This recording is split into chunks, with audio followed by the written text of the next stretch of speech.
The NHL has formulated plans to open club training facilities for small group on-ice and off-ice workouts as soon as next week in what the league is calling Phase 2 of its response to COVID-19.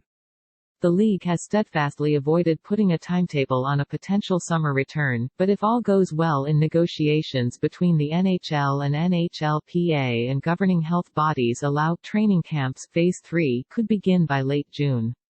That would put the league in position to start its 24-team tournament, Phase 4, the second or third week of July with the crowning of a Stanley Cup champion in mid to late September.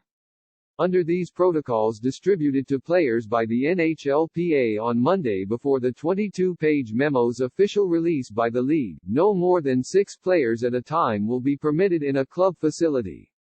Coaches would be permitted to observe, but not join, on-ice activity. Teams are responsible for arranging testing through their club health care providers. Players and staff members will be given a nasal swab test 2 days before commencing training and then will be retested twice a week thereafter. Tests are expected to yield results within 24 hours. Players and staff are also expected to take their own temperature and check for symptoms on a daily basis.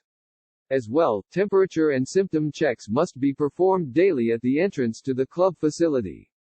Players and staff members who test positive or develop symptoms will be segregated from the group and referred for further medical observation under self-isolation.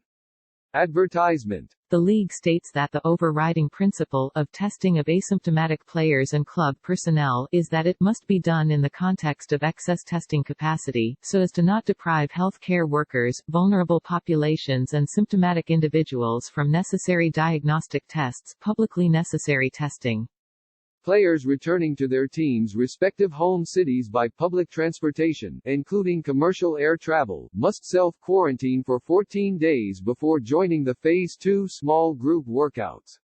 Those deemed to be returning from high-risk environments may be required to self-quarantine for 14 days even if not traveling via public transportation.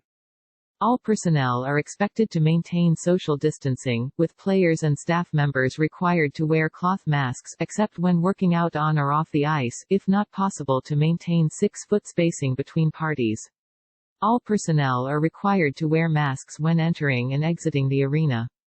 These small group workouts are voluntary. Teams cannot compel players to return to their respective home cities. NHL facilities will be open to all players in the area, including those on other clubs, for Phase 2.